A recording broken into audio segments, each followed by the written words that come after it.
This is part two of World War I, the First World War, the war to end all wars, also called the Great War. 122,000 Wisconsinites served in U.S. Armed Forces during World War I. Almost 4,000 of them gave their lives for their country.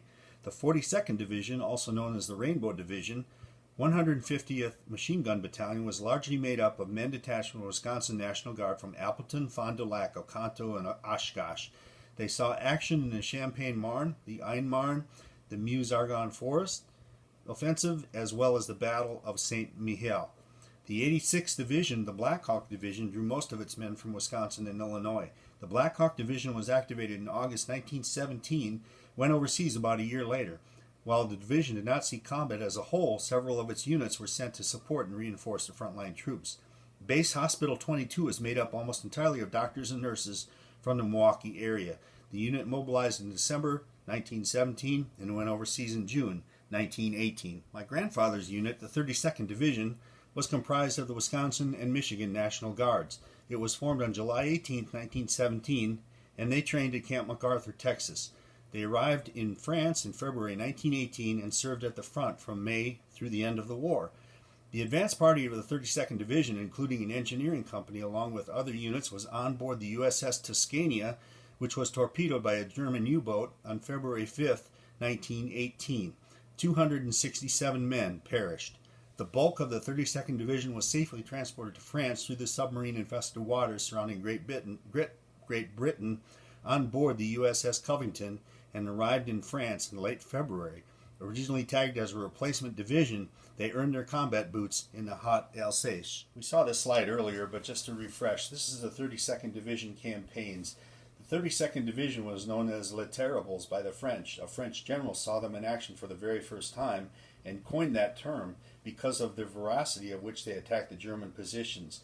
They fought in 5 major campaigns: the Haute Alsace, the Aisne Marne, the Oin Aisne, the Meuse-Argonne, and then the occupation of Germany. Here's the organization of the 32nd Division. You can see the headquarters and the field artillery brigades, along with the infantry regiments and also the machine gun battalions, which my grandfather was part of. He was part of the 121st Machine Gun Battalion, and he was in Company C. You see the pamphlet on the left is one that I found in his footlocker, which detailed what the 32nd Division did during the war. And then the sign on the right is down in Waco, Texas, and it notes where Camp MacArthur was located. Some notable Wisconsinites in World War I included Lieutenant Rodney Williams, a Waukesha native and a pilot with the 17th Aero Squadron, who became Wisconsin's lone ace by recording 5 aerial victories. Colonel Theodore Steinmetz from Marshville, Wisconsin, wrote the 32nd Division March. The song is often heard in old movies. He was the longest-serving musician in the Wisconsin National Guard. Lieutenant Mortimer Lawrence from Beaver Dam was an aerial observer with the 104th Aero Squadron. He shot down the final German plane of the war while flying a mission on November 10, 1918. Clayton Slack from Plover, and a private in the 33rd Division, earned the Medal of Honor for single-handedly capturing a German machine gun nest in October 1918. Colonel Charles Whittlesley, a Wisconsin native from Florence, commanded a battalion in the 77th Division composed of 554 soldiers. He is most notably known for the Lost Battalion.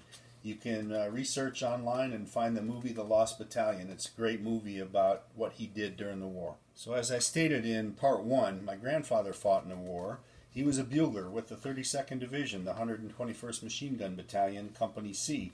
And he had a lot of newspapers in his footlocker. This one from the La Crosse Tribune, which said, "Extra, the war ended at 5 a.m."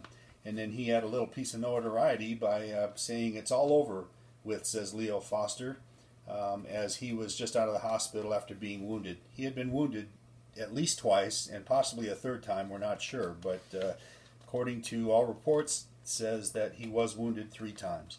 This is my grandfather on the left down in Waco, Texas, with his bugle. And then as he returned from the war, notice the aging look after being gone for 2 years. And then the patch on the right is what the 32nd Division emblem became. The red arrow with the slash through the middle, meaning that they penetrated every German line that they came across. Across Wisconsin, like so many other cities in the United States, celebrated the return of their soldiers from the war. On the left is a coin that my grandfather received for his occupation and war with Germany. with the 32nd Division patch, and then the La Crosse Tribune, which said Company M, which he was a part of before it became the 32nd Division, is due home Friday afternoon. This is the end of part 2.